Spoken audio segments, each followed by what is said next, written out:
Voilà, bienvenue à chacune et chacun de vous, et c'est avec joie que je vous retrouve ici même et que je retrouve des visages connus localement et puis aussi hors frontières.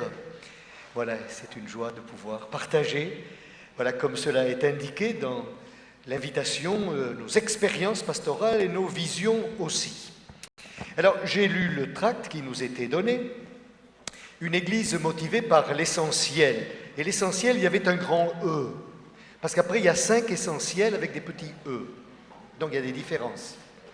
Alors, j'ai essayé de traduire, n'ayant pas la clé, même si on nous a donné des clés USB, je n'avais pas de clé. Mais j'ai essayé d'en trouver une. Alors, je me suis dit, c'est important quand même d'avoir des visions pastorales en paroisse. Vous savez comme moi que dans l'Écriture, et notamment dans les Actes des Apôtres, Pierre a eu une vision, on peut la qualifier de pastorale. Corneille, Pierre, et nous savons ce que cela a pu ouvrir pour la vie des chrétiens, cette bascule. Et j'espère que parler de vision pastorale ici ce matin, ou tout ce week-end, c'est peut-être nous situer dans cette mouvance des Actes des Apôtres, mais je sais que déjà, nous sommes situés dans cette mouvance des Actes des Apôtres, du moins avec les 5 essentiels. Essentiel, j'ai essayé de regarder dans l'Écriture, justement, et au chapitre 2 des Actes des Apôtres, vous connaissez un petit peu avant les essentiels, nous lisons, au verset 22, le discours de Pierre. Premier discours dans l'Église. Israélites, écoutez mes paroles, Jésus le Nazaréen, homme que Dieu avait accrédité auprès de vous en opérant par lui des miracles, des prodiges et des signes au milieu de vous. Comme vous le savez, cet homme, selon le plan bien arrêté par Dieu dans sa prescience, vous l'avez livré et supprimé en le faisant crucifier par la main des impies. Mais Dieu l'a ressuscité en le délivrant des douleurs de la mort, car il n'était pas possible que la mort le retienne en son pouvoir. David en effet, etc. Cela est un essentiel, je crois. Pierre dit là le cœur de la foi. Et cela, je pense, nous pouvons le relier à la finale de l'évangile de Matthieu, donc au chapitre 28, donc le verset 16. Quant aux 11 disciples, ils se rendirent en Galilée à la montagne où Jésus leur avait donné de se rendre. Quand ils le virent, ils se prosternèrent, mais ils eurent des doutes. Jésus s'approcha et leur adressa ces paroles. Tout pouvoir m'a été donné au ciel et sur la terre. Allez donc, de toutes les nations, faites des disciples, les baptisant au nom du Père, du Fils et du Saint-Esprit, leur apprenant à garder tout ce que je vous ai prescrit. Et moi, je suis avec vous tous les jours, jusqu'à la fin des temps. Voilà, la syncope de ces 2 petits passages que j'ai retenus peuvent, je crois, et j'espère, donner corps finalement à ce qui va prévaloir aujourd'hui dans les échanges, dans les confrontations d'expériences, sûrement aussi dans les visions qui vont venir. Voilà l'essentiel, si nous l'ancrons là. L'annonce du ressuscité, et puis la parole, allez. Je crois que cette annonce, elle porte par elle-même une présence. Nous ne sommes pas en train de boutiquer quelques plans foireux, comme le monde civil nous en donne trop souvent, mais cela porte une présence et propose une rencontre, cette annonce. C'est la bonne nouvelle de Dieu pour tous les hommes. C'est donc Jésus-Christ. Et nous revenons à l'essentiel avec un grand E. C'est bien Jésus-Christ. Alors, je sais que vous êtes familiers d'un certain nombre de textes. J'ai envie de vous dire, et c'est pour moi une conviction profonde aussi, à travers ce que le pape François nous a livré dans l'exhortation apostolique sur la joie de l'Évangile. Nous n'allons pas redire ou relire tous ces numéros, mais vous le savez comme moi. Au numéro 11, une annonce renouvelée. Je crois que nous sommes dans cette dynamique. Une annonce renouvelée donne aux croyants, même à ceux qui sont tièdes ou qui ne pratiquent pas. Tiens, On va vers ce qu'on peut appeler des périphéries peut-être, mais le mot tarte à la crème, mais c'est une réalité. Une nouvelle joie dans la foi et une fécondité évangélique, évangélisatrice. Cela, c'est à relire aussi. Une fécondité évangélisatrice, en nous disant aussi ce que nous révèle l'Évangile.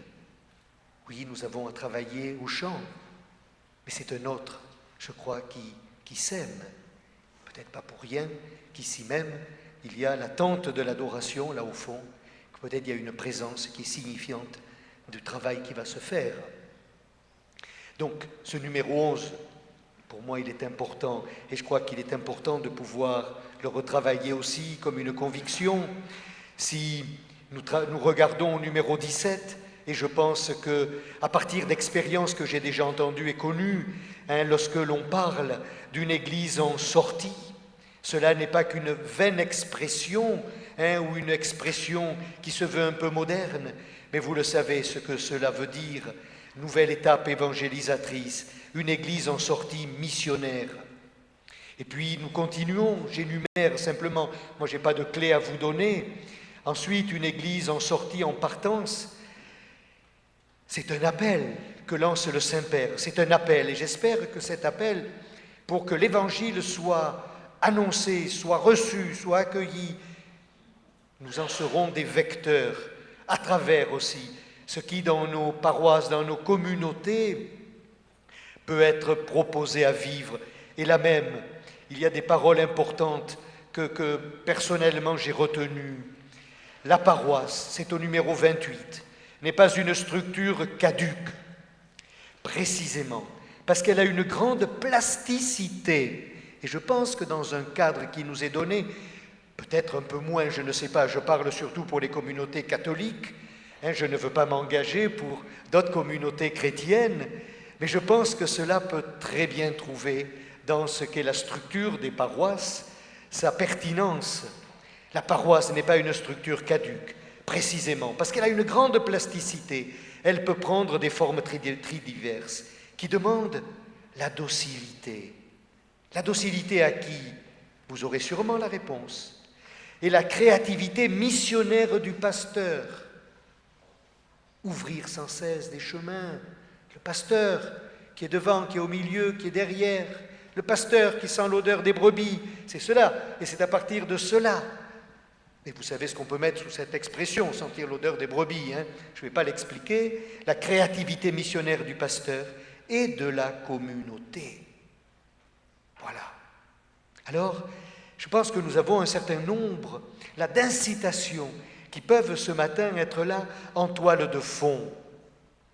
Et si le Saint-Père parle évidemment de disciples missionnaires, comme cela est relevé dans les documents que vous avez, je pense que le Saint-Père ne veut pas prêcher pour un élitisme de la foi ou par des super-héros, disciples missionnaires.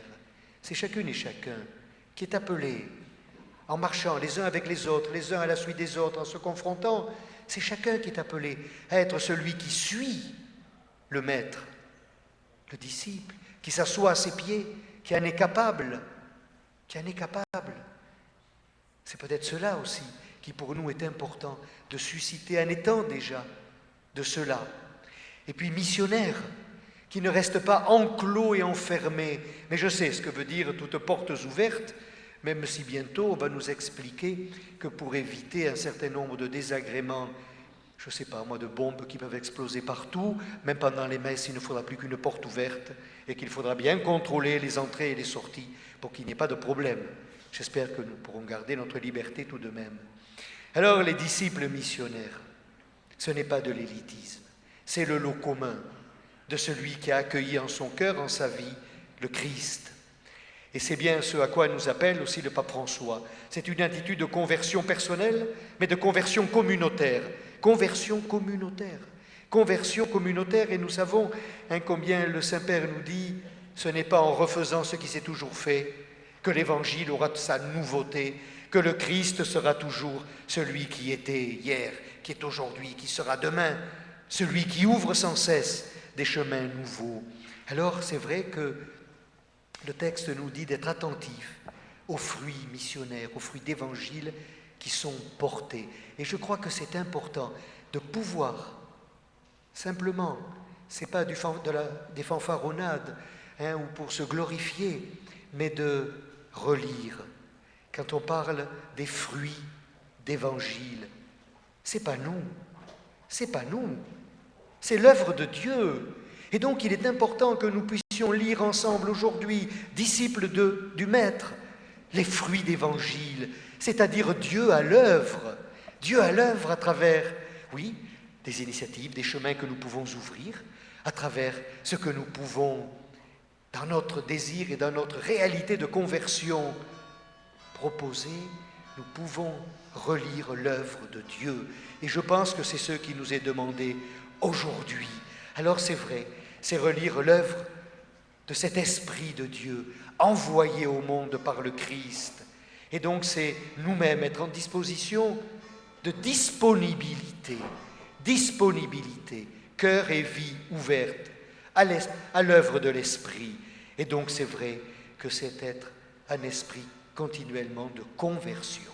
La conversion, elle est permanente. Alors moi je souhaite que ces lieux d'église que vous allez, qui vous font vivre, que vous faites vivre, ces lieux d'église, on peut les déterminer diversement, des paroisses, groupe ceci, groupe cela, que ce soit véritablement des lieux vivants. Pourquoi ?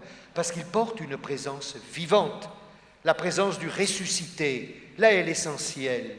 Et que cette présence vivante, elle suscite justement des pierres vivantes pour que cette annonce de la bonne nouvelle d'un Dieu qui aime les hommes puisse trouver, voilà, ses chemins, son assise à travers ce qui est proposé. Et le Père Thieffry va sourire si je lui reparle des 5 fondamentaux. Voilà, tout simplement, communauté des premiers, mais communauté aussi de l'aujourd'hui. Alors je souhaite que nous soyons véritablement ces communautés vivantes dans l'aujourd'hui, qui portent une présence vivante au monde. Ce n'est pas pour nous entretenir, mais c'est pour le monde, pour que le monde croie. Alors, soyons de cela disciples, missionnaires. Merci et bon week-end.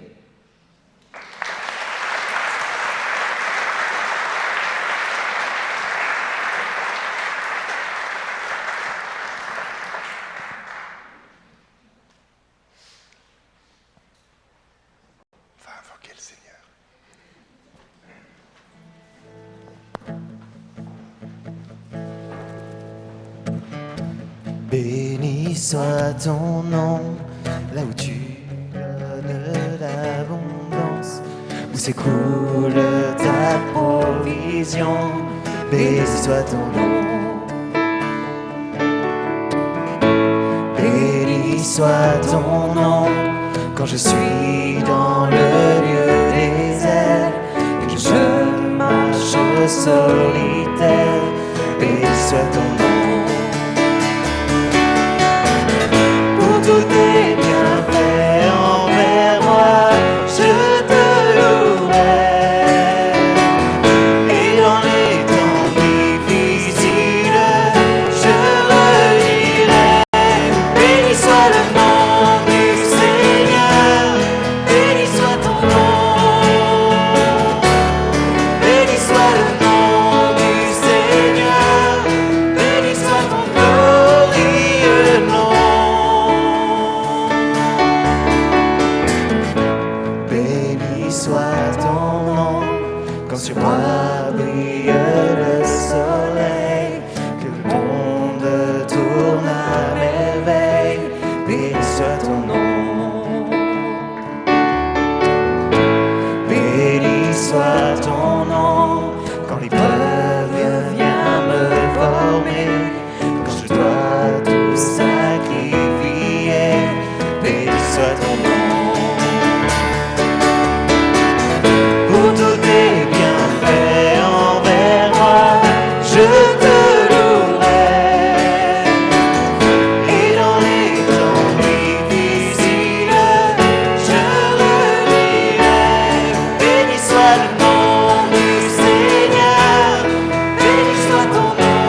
Seigneur, tu